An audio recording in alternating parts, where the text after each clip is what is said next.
नमस्कार। इन खबर में आपका स्वागत है। मैं विद्या शंकर तिवारी हूं। कुलभूषण जाधव को आखिरकार डिप्लोमेटिक एक्सेस मिल गई। भारत के जो वहां पे डिप्लोमेट हैं गौरव अहलुवालिया पाकिस्तान में, उनसे आज उनकी मुलाकात हुई। लेकिन ये मुलाकात कहां पे हुई, क्या बात हुई, इसके बारे में नहीं बताया गया। इसको पूरा सीक्रेट रखा गया।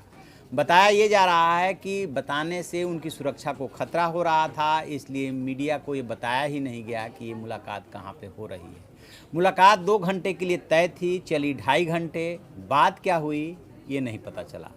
समझा ये जा रहा है कि निश्चित रूप से जो भी भारतीय की तरफ से गौरव अहलुवालिया गए थे डिप्लोमेट, और जो कुलभूषण जाधव हैं, उनके बीच में यदि 2.5 घंटे तक बातचीत हुई तो जो गौरव अहलुवालिया हैं उनके केस को लेकर के जो भी डेवलपमेंट हुआ पूरा वो उन्होंने उनको ब्रीफ किया होगा और उनसे ये जानने की कोशिश की होगी कि आपके साथ अभी तक क्या क्या हुआ। डिटेल का इंतजार है, क्योंकि गौरव अहलुवालिया स्वाभाविक है कि उनसे मुलाकात के बाद अपनी रिपोर्ट फाइल करेंगे जो भारत पहुंचेगी। उससे हो सकता है कि कुछ जानकारी मिले या उसको भी सीक्रेट रखा जाए। देखते हैं क्या होता है। वैसे यदि बात करें पहले की तो वाकया जो है 2016 का है, जब कुलभूषण जाधव गए हुए थे ईरान, और वहाँ से कहा जाता है कि वहाँ के जो आईएसआई है उसने कहीं बॉर्डर से उनको किडनैप किया था। अब बाद में बलूचिस्तान में ले आकर के गिरफ्तारी दिखाई थी और ये आरोप लगाया था कि वो रॉ के एजेंट है। ये जो है 2016 की बात है। फिर उनको कोई डिप्लोमेटिक एक्सेस नहीं दी गई और न ही उन्होंने अपने केस की वो पैरवी कर पाए। एक तरफा सब कुछ हुआ उनके मार्शल कोर्ट में और उनको फांसी की सज़ा दी गई।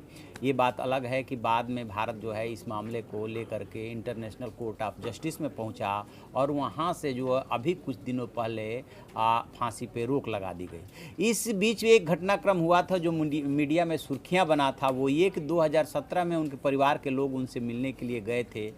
विदेश मंत्रालय के थ्रू ही सारी बातचीत हुई थी। इसके बावजूद जो तमाशा हुआ था परिजनों से मिलते हुए, जिस तरह से उनके जूते चप्पल तक रखवाए गए थे, जिस तरह से बीच में शीशे की दीवार खड़ा की गई थी, उस मुलाकात और न मुलाकात होने का कोई बहुत ज़्यादा मतलब था नहीं।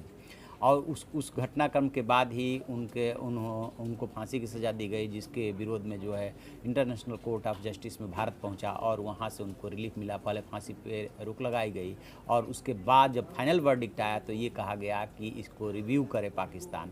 अब पाकिस्तान किस तरह से रिव्यू करेगा और इसमें जो भी कन्वेंशंस है वो कैसे लागू होगा, ये अभी देखने वाली बात होगी। लेकिन ये महत्वपूर्ण डेवलपमेंट है कि पहले इस मामले में पाकिस्तान ने जो पहल की थी उसमें ये कहा था कि हमारे भी लोग वहाँ पे मौजूद रहेंगे, जिसका कि भारत ने विरोध करते हुए इनकार कर दिया था कि हमें ऐसे एक्सेस की ज़रूरत नहीं है। अब अल्टीमेटली जो ये मुलाकात हुई है, इस दौरान कोई था वहाँ पे पाकिस्तानी पक्ष से, नहीं था। क्या बात हुई क्या नहीं बात हुई ये अभी नहीं पता चल पा रहा। जैसे ही पता चलेगा हम आपको अपडेट कराएंगे। आप देखते रहिए हमारा डिजिटल चैनल इन खबर। Thank you. इन खबर चैनल को सब्सक्राइब करें और बेल आइकन दबाना ना भूलें।